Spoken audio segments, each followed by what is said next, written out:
Hey y'all, CB here, the No BS Welder here at NBS Welding. Thanks for joining us.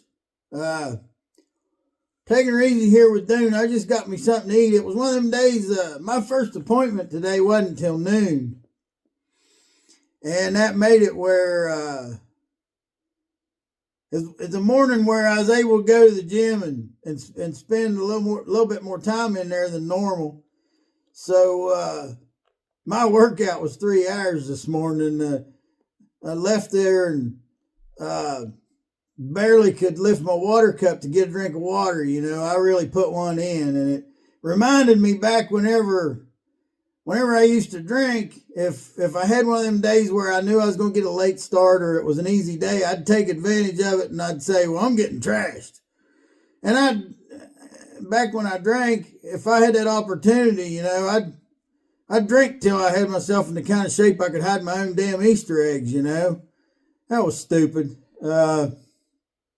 Now when I think about, I get an opportunity, I think, well, I'm going to get trashed. Well, getting trashed now means that I'm going to work out so hard, I'm going to make myself sore and weak. But that creates strength and character, and it's good for you. Good for your mind. Most days anymore, by 7 a.m., I've already done the hardest thing I'm going to do all day. It's all downhill from there. But anywhooser, I just got some lunch and chilling out here with Dune. And I met this fella at noon. He's got a 318 Dodge motor.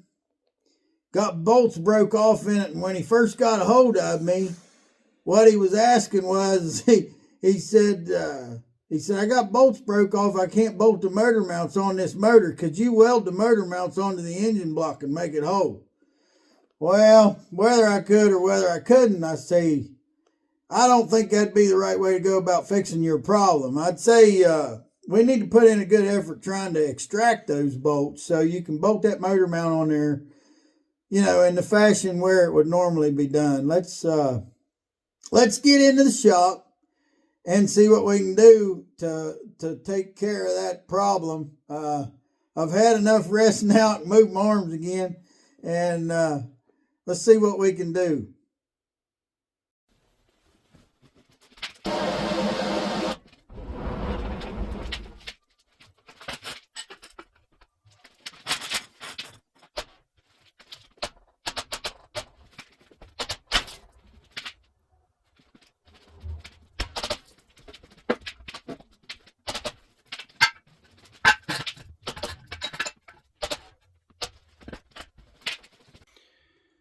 So when I talked to this old boy about this motor, he told me he got this truck and he was driving it, and engine was raring up, transmission was raring up, and he realized the motor mounts were broke, and the guy he got it off of never said a word to him about motor mounts not being connected to the engine block. But if we look here, we can find some evidence that somebody was aware there was an issue.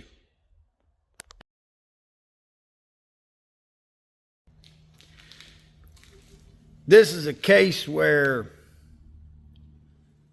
someone has already broken bolts off in this engine block, drilled holes through the center of the bolt, inserted an easy out into the hole, and then broke the easy out off in the hole. It's about the worst case scenario because there's not much harder than an easy out.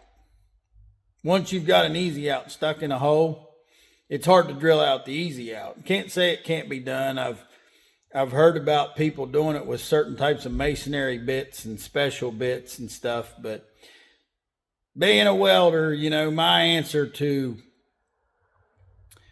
stuck part removal often involves welding and heat. And there again, what if you could drill that easy out? You telling me you're not going to break off another easy out trying to use an easy out to fix the problem?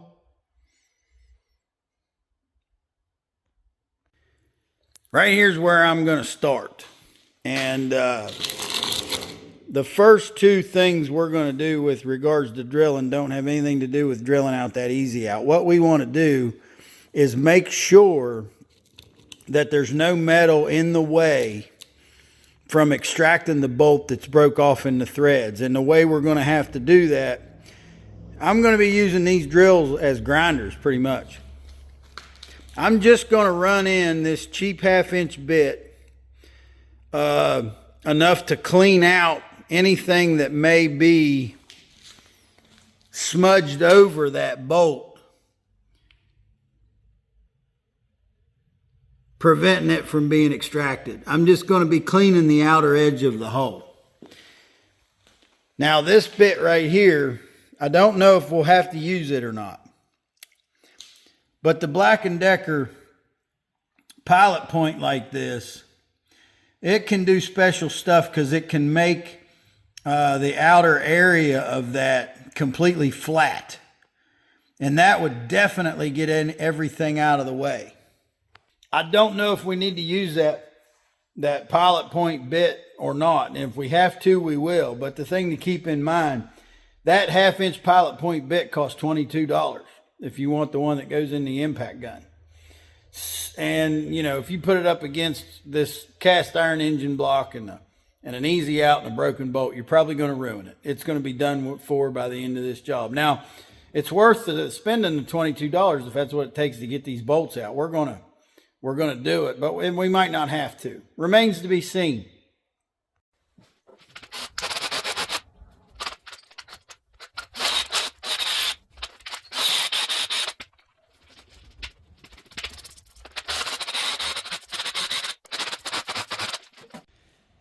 Obviously, the worst thing about this situation is how deep in there that bolt is. I've got at least 5/16 of an inch, maybe 3/8 of an inch deep in there that bolt and that easy out is. This one's not as bad, and it doesn't have an easy out broke off in it. But if you're really looking, you know, you can tell, you can see lines of what is bolt and what is engine block. So obviously the trick here is to weld onto that bolt and grab a hold of that bolt without welding it all to the block. And the only good thing about it is it ain't no good the way it is. No matter what we do, we got to do something. So be trying to weld onto that bolt and add enough weld there that we can get a washer or a nut or something else welded to it to extract it.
All right, we do a little thinking doozing here because the main thing that is not ideal at this point is the way that this outer part of this upper one, even though this extraction went great, and there's still good threads back in here where we extracted the bolts, where they've been a drilling and over drilling and too much drilling, and I had to remove some nasty metal to get clearance to get this backed out. There's an area right there where there's no threads, where normally there would be. You see, if you look at this one, the threads they start right away. How big of an issue is that? Well, there's always Loctite, which helps. But the thing is, do we have as much distance of threads going into the hole as we do diameter? Diameter is a way to tell us some idea about the strength of the bolt. One thing that was nice is this bolt was still in the engine block in the one hole where it wasn't broke. So when he took the motor mount off, he put this bolt back in there, and I have this bolt. By having this bolt, I now know this is a 3/8 bolt, 16 threads per inch, a 3/8 16. Coarse thread 3/8 are 16 threads per inch. I took a tap and I ran it in all three of these holes, cleaned them out real good. Tap went in and out great. There's threads in there. I took a die, ran it over this bolt, got the threads cleaned up, got the rust off of it. Didn't change the bolt at all. Just cleaned it up with the die. I started this bolt into that upper hole, and I put a blue mark on it that you might not be able to see. But in one spot, I started it in there enough that just one thread where I couldn't pull it out with my fingers. And then I put a blue mark on the top. I turned it one turn. I turned it another turn. I continued to do that, counting every time that mark went by.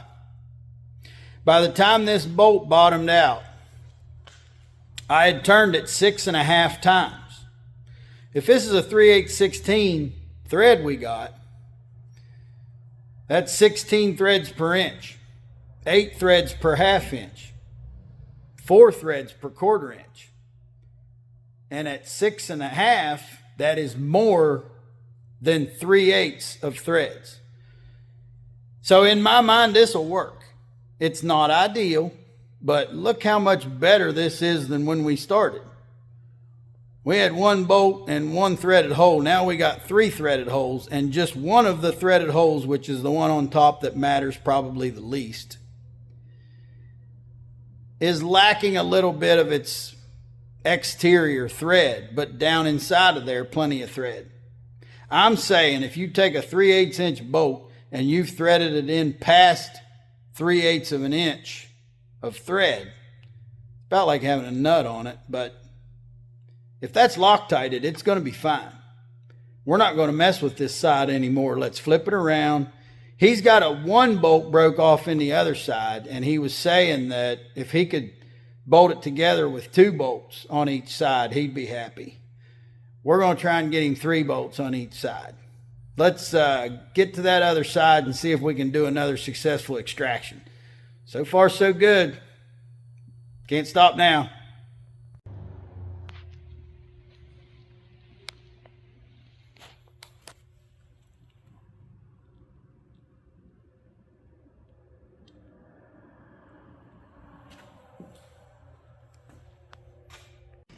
Now I've got this one cleaned up with the drill bit. I didn't have to go in there very far. I just wanted to shine everything up.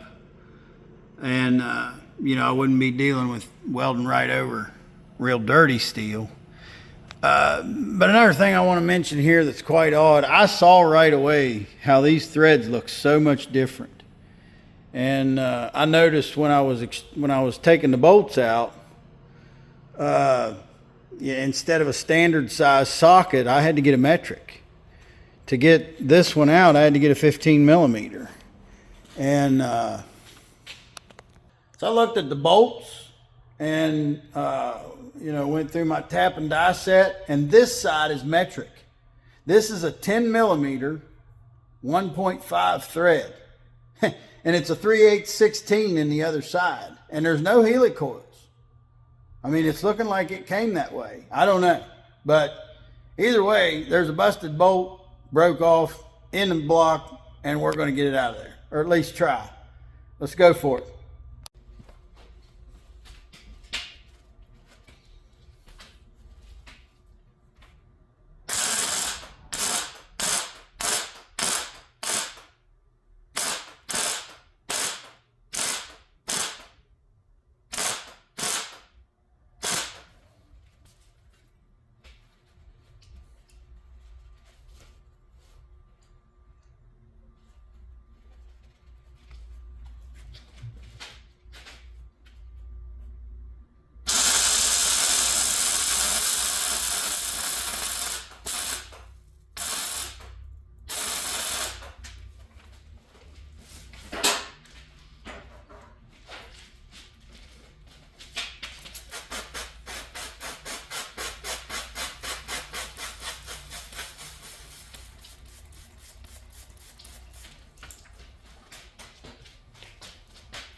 We're 3 for 3, guys.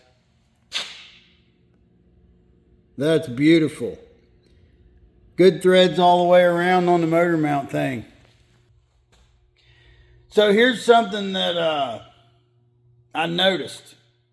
When I was flipping this motor, on the exhaust manifold on the other side, there's a bolt busted off in the head. He didn't mention it, but it looks like there's been a new gasket put on here.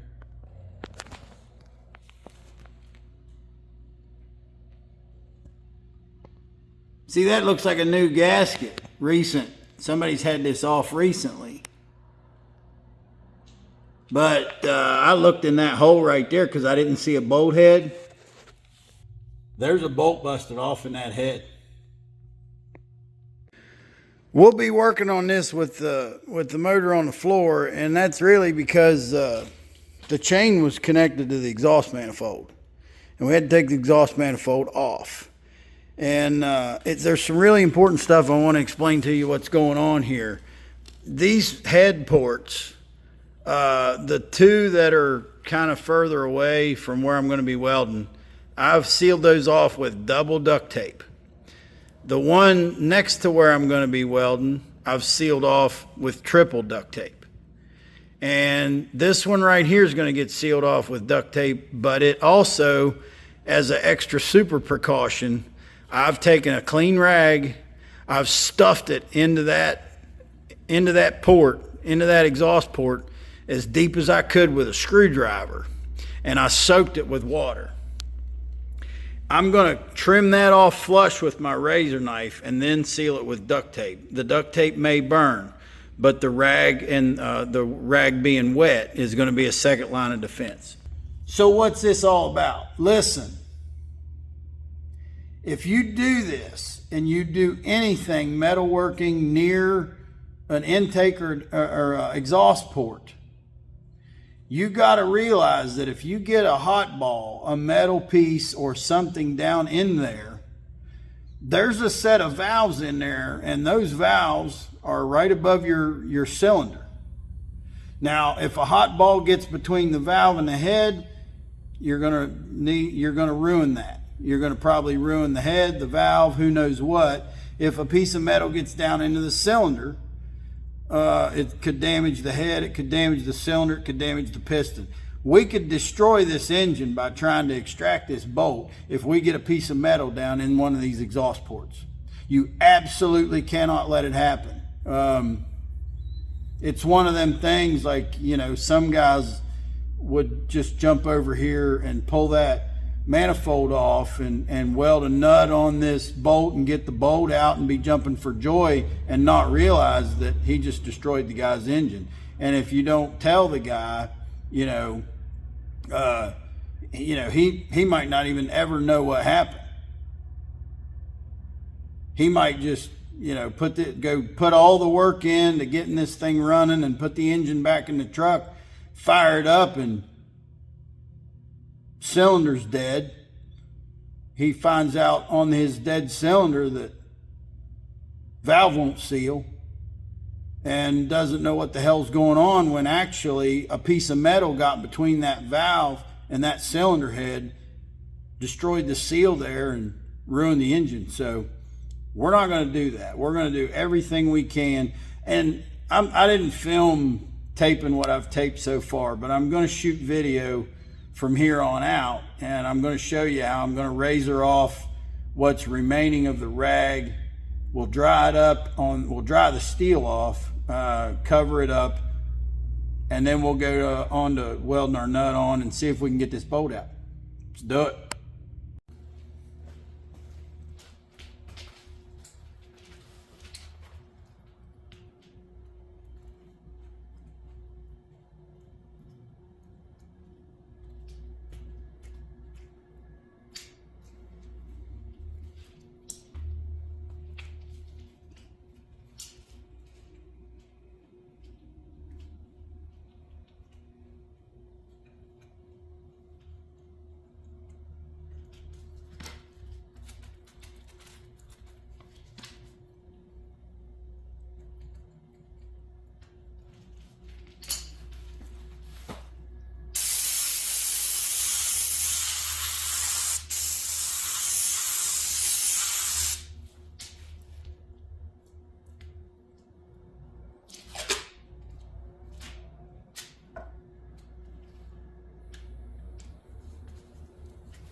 I felt like on that one, even though the nut broke off, I felt like we got some bolt movement before it happened.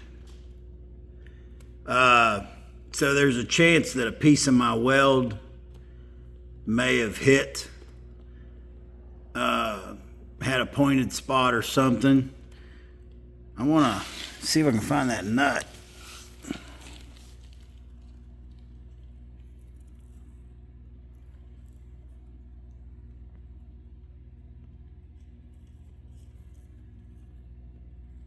I think what I'm going to do is just try it again.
Let's review the fantastification of the current situation. A couple things happened real good right there. Number one, Gooder, we got it out. No damage. Number two, Gooder, there was no breach of the duct tape. So no concerns about getting any metal down inside that cylinder head or the valve or the cylinder. And that's good too.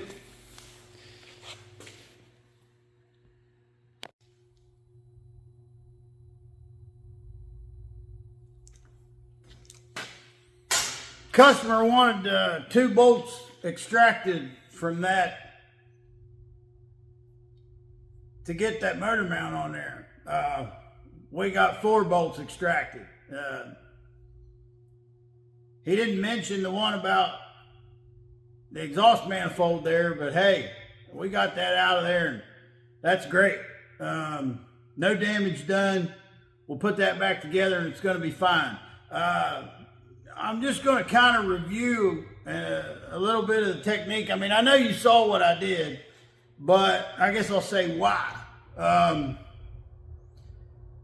Where the bolt was maybe deeper than the surface, before I put the nut on, I had to add weld. So I was welding to the bolt and the bolt only until I built it up past the surface where I could put the nut and weld the nut to the weld that I had welded to the bolt. Now, by the time I had done that, the thing's raging hot. And a lot of that heat will go down into the bolt. When that happens, it's expanding that bolt, it's crystallizing some of the rust, it can help loosen things up. But to even help it out a little more, I take water and I quench it right away when the whole thing's just raging hot. And I don't want to really get the exterior engine block cool. I'd rather it stayed warm.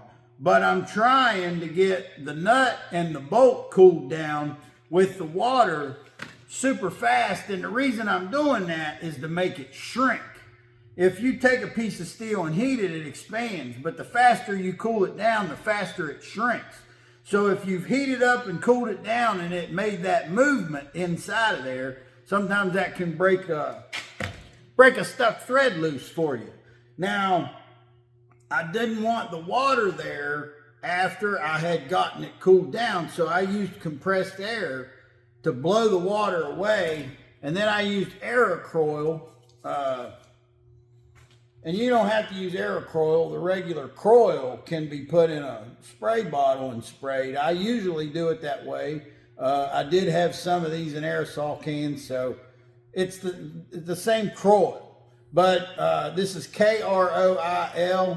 I don't use this a lot.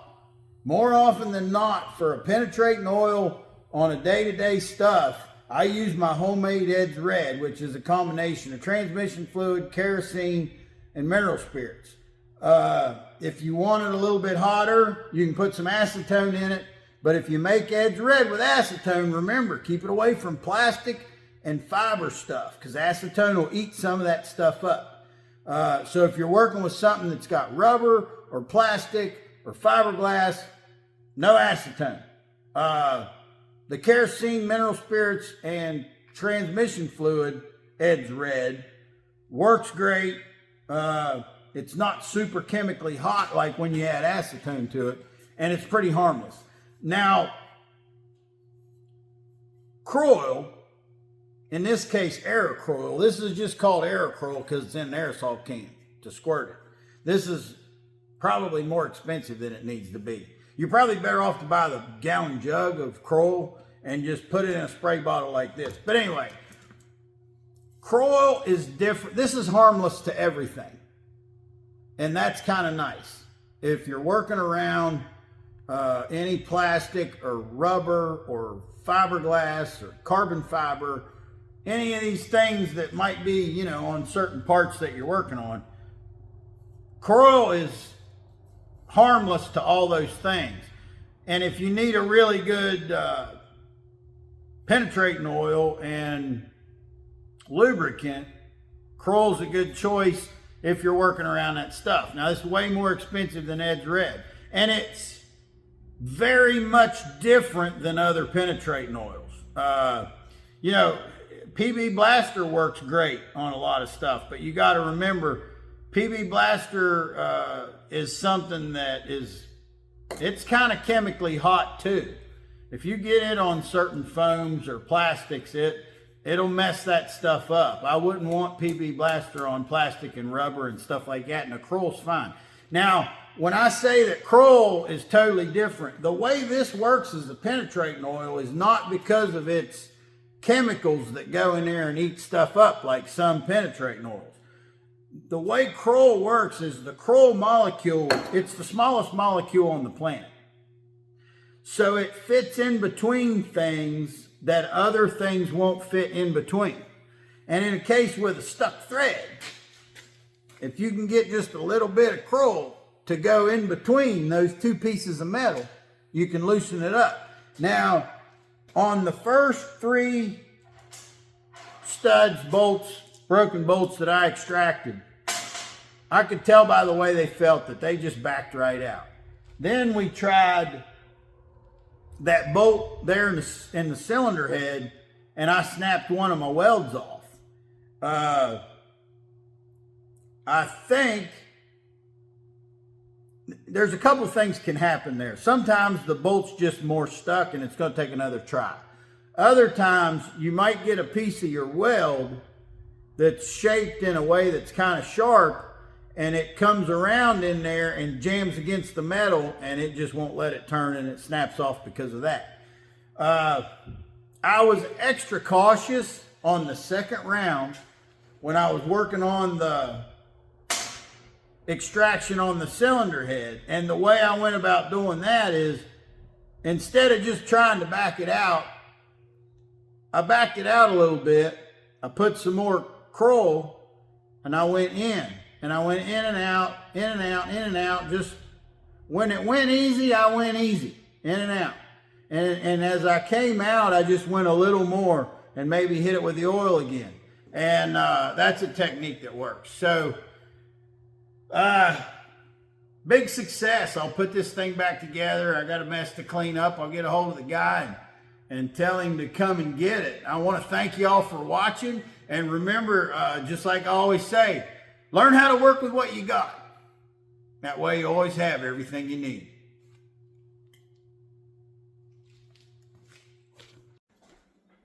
Hey y'all, CB here at NBS Welding. We're in the break room doing a quick merch video. For any of you that are interested in merchandise to help support the channel, we got the stickers. Small size sticker, like a hard hat size, $3. Got the bull logo, NBS Welding, got the name and phone number. The medium size, $5. And then the big bumper sticker, $10. Now, there's no shipping on the stickers. We can put these in an envelope. It's pretty simple, no problem. Next thing is the shirts. We did have some trouble with the shirt order. We just got proof that they fixed the problem they had, and they sent us the proof. So this is, they got it right where the NBS Welding logo is on the chest, then the great big NBS Welding on the back, with the American flag on the sleeve, the way we like it. $25 for an NBS Welding shirt. These will be here, supposed to be here September 5th, so we're taking orders. Got a couple orders already. Wayne and Mike, you guys, you're going to be getting your shirt. It's coming. Next thing I want to talk about the cup. My buddy tried to make these cups, and I wanted the QR code on the cup, and he couldn't figure out how to make it work. He made me cups. The QR code wouldn't scan. He said he didn't. He finally gave up. He wanted to give me my money back. I said, no, not all of it. We're going to share the responsibility. Anyway, he gave me a portion of my money back. I gave him enough money to cover what he spent, but I continued to work on it, and I got it worked out. I don't think my cups are as nice as his, but they work. And here's the thing. The QR code's got to be on the top where it's flat. If it's on the radius on the side of the cup, it's not going to scan. It's got to be on the top. I figured it out. But we got the cups. NBS Welding with the bull logo. Got less yakking, more tacking. Pretty simple cup, but like I said, I made this myself. I bought the cups and the materials. I put it together. Had to make it work. I didn't want to quit on it. Now I want to talk about this real quick because this something come up. A way for that you can give to the channel is through Super Thanks, through YouTube. And our guy Corey has given $100 Super Thanks repeatedly. And I keep thinking like, man, this Corey has contributed so much. I really want to do something to thank him, and I couldn't think of what I could afford to do. And I remembered these coins. Now, I had these coins made when I was making good money working in the oil field. And what this is this is 1 troy ounce of 0.999 fine silver. It says NBS Welding. It's got the name and phone number and the designation 0.999 fine silver. So this is an ounce of pure silver. And if you turn it over, it's got the bull logo on the back. This coin, I'm sending this to Corey to thank him for all the super thanks that he's given. There's one thing that is, there's two things about super thanks. It's super easy for you guys to contribute to a YouTube channel through super thanks because you can go on your device and you can hit super thanks and boom, it's quick. It's easy for you to do. The problem with super thanks is YouTube gets 30% of that money. So out of a $10 super thanks, you're giving YouTube $3. But it's kind of like that with the merch too. If a shirt's $25, we have to buy the shirt. So I have to put money in, you know, there's money going somewhere. Anyway, this idea came up to give Corey a coin. And it's got a real nice little plastic case I'll show you. I just put it back in the case. That keeps them from getting fingerprints all over it.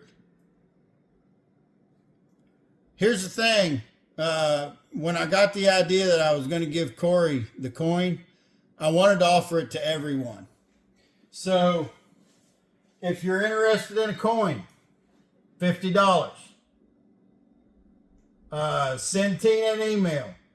nbswelding@aol.com. And thank y'all.